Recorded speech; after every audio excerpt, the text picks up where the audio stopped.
மைந்தனை தூய பெருநீர் யமுனை துறைவனை மாயனை வந்தோ வடமதுரை மைந்தனை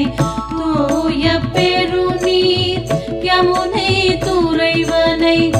ஆயர் குலத்தினில் தோன்றும் அணிவிளக்கை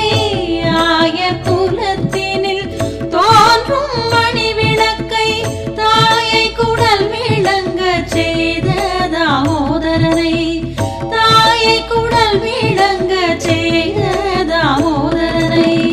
தூயோமை வந்து நாம் தூமலர்கள் தூவித் தொழுது வாயினால் பாடி மனத்தினால் சிந்திக்க தூயோமை வந்து நாம் தூமலர்கள் தூவித் தொழுது வாயினால் பாடி மனத்தினால் சிந்திக்க